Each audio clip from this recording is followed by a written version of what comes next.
मेरी पहचान सिर्फ इतनी है कि I am born in India.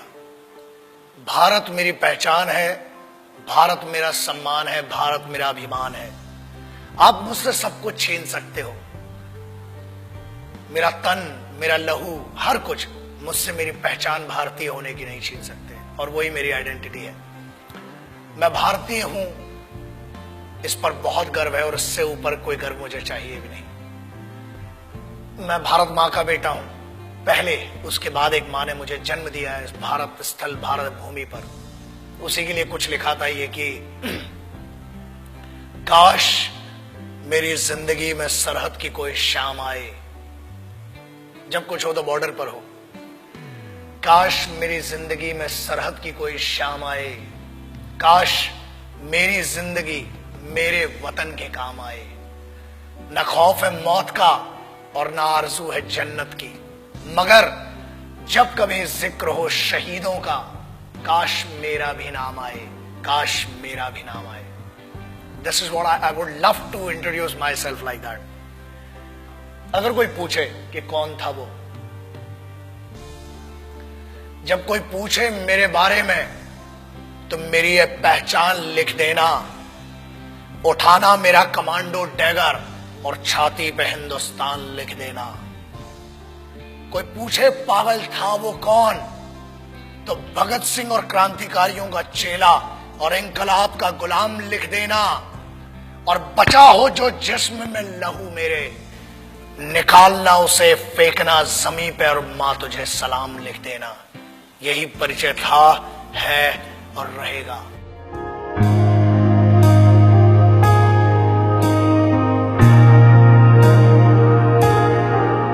आजकल बहुत एक मुद्दा चल रहा है, देशभक्ति। कुछ लोगों ने उसे हिंदुओं से जोड़ दिया, कुछ ने मुसलमानों से जोड़ दिया, कुछ ने सिखों से, कुछ ने ईसाइयों से। एक बात याद रखना, हम पहचान हैं एक ऐसा महाविद्यालय, एक ऐसी university. It's like an university, it's like a college, the country is like college. We may have different wings, we may have different subjects, but we all belong to one college and that college is Bharat, राष्ट्र। आप उसको हुब्बुल वतनी कह लें उर्दू में, अरबी में, उसको आप जननी जन्मभूमिश्च कह लें, आप संस्कृत में, आप मादरे वतन कह लें, वतन की इज्जत कह लें, आप कुछ भी कह लें। आज बहुत जरूरी हो गया है उस ट्रेटर, उस गद्दार, या बेहतर लैंग्वेज में उसको गद्दार और चूतिया कहेंगे, उसकी बात करना जो आज की डेट में बड़ा सेलिब्रिटी बन के फिर रहा है।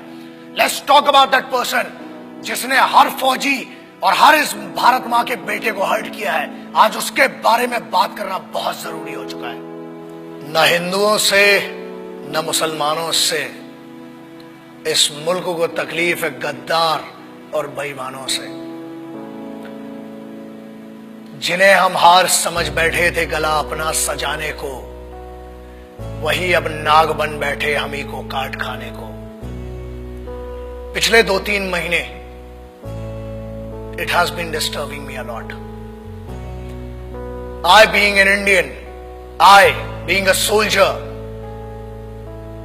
I being a simple son of this motherland, feel hurt, disheartened, and at the same time I feel pity for them. बुरा लगता है। कारण यह, लोग कहते हैं कि हम कुछ कर नहीं सकते। ऐसा है, करने पर आ जाए तो बहुत कुछ कर सकते हैं, लेकिन हम सम्मान करते हैं भारत के सर्वोच्च न्यायालय का, सुप्रीम कोर्ट का, और उसके आदेश की अवहेलना नहीं करना चाहते हैं। उसके आदेश का पालन करते हुए कुछ गद्दारों को आज भी छोड़ रखा है। वरना ऐसा है, काम ही हड्डियां तोड़ने और जान लेने का हिंदुस्तानी फौज करती है। किसी ने कहा, मैं उन गद्दारों का शायद नाम भी लेना पसंद नहीं करूंगा, बिकॉज वो इतना भी डिजर्व नहीं करते कि उनका नाम इस जुबां पर आए। बट एक चीज बोलना बहुत जरूरी है। कुछ लोगों ने यह कहा कि भारतीय सेना रेपिस्ट है। अगर घरों में बैठे हो ना, और अगर तुम्हारी बहनें और तुम्हारी माएं घर से निकल के जा रही हैं, तो सिर्फ ये हिंदुस्तानी फौज है जिसकी दम पे तुमने भाई होने का, बाप होने का फर्ज नहीं निभाया होगा, मगर this is the only Indian armed forces which maintain that dignity of a soldier and maintains that brotherhood. आपकी बहनें, आपकी माएं अगर सुरक्षित हैं तो वो भारत की सेनाएं हैं जिनके कारण है। बोलने के पहले सोचा करो। और किस्मत बहुत अच्छी थी कि फौज के सामने नहीं बोला, वरना जो हीरो बना दिया ना इस देश में, फौज तुम जैसों को छोड़ती भी नहीं। मगर ये भारत का संविधान है, this is the constitution of India, जिसने बांध रखा है हमारे हाथों को। क्रोध करना मेरी आदत नहीं है, मगर आता है गुस्सा। इसलिए आता है क्योंकि चाणक्य ने कहा था कि अक्सर मैंने झूठे लोगों को मुस्कुराते हुए देखा है। जो सच बोलता है और दिल से बोलता है उसको गुस्सा बहुत आता है। और ये गुस्सा इस बात का है कि इस देश में कुत्तों को मारने की परमिशन नहीं है, इसलिए अभी तक बचे हुए हो। फौज को रेपिस्ट बोलते हो? Ask your sisters and your mothers, ask your family members, if there are 10 young boys and if there is a single soldier, ask a girl, ask a young girl, where would she go for the help and whom would she ask for the help? And I ensure this, that girl would go to a soldier and ask, and she'll say one thing, certainly she'll say, and she'll use this word, भैया मेरी मदद कीजिए। क्या है ये? जवानी संभल नहीं रही है तो बताओ।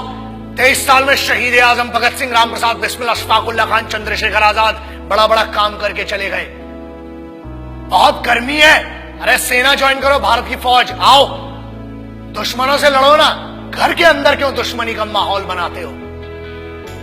एक बात कही गई जिसपे बड़ा दर्द हुआ कि अफजल, अरे वो गद्दार टेररिस्ट, उसके लिए बोलते हो, उसको हीरो बना दिया तुमने, वरना कोई जानता भी नहीं था। ऐसे बहुत आए गद्दार, बहुतों को फांसी लगाई। उसको कहा गया कि अफजल हम शर्मिंदा हैं, तेरे कातिल जिंदा हैं। I feel ashamed for these guys. तेरे कातिल मतलब क्या है? What do they want to say? तेरे कातिल कौन हुए?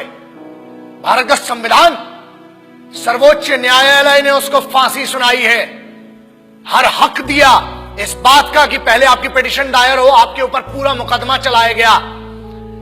अरे समस्या ये, हम तो आतंकवादियों को भी क्या बोलूं, भाषा फिसल जाएगी तो बहुतों के परखच्चे उड़ जाएंगे। आप कहते हो कि तेरे कातिल, चलो, it means you are blaming the constitution of India. Bharat के अगेंस्ट में कहने की ना हमने तुम्हें छूट दी है और ना आजादी। आजाद हुए हो तो भी इस फौज के कारण और उन क्रांतिकारियों के कारण जिनने अपना लहू बहाया है इस मिट्टी के लिए, तब बना है भारत का संविधान। You can not insult, you can insult me as an individual, you can insult one person, मतलब जो पीठा, जो न्यायाधीश थे, जो वो लोग थे जिनने फांसी की सजा सुनाई, आप उनको कह रहे हैं कि वो कातिल थे। अरे धिक्कार है आपके ज्ञान पर। I feel ashamed for it. पहले आप अपने फैक्ट्स क्लियर करें। अरे जेएनयू के एक लौंडे ने ये कह दिया तो उसको हीरो बना दिया, एंड नो वंडर्स अगली बार मेंबर ऑफ पार्लियामेंट बन के बैठेगा तुम्हारी छाती के ऊपर। हीरो बनाने वाले तुम हो।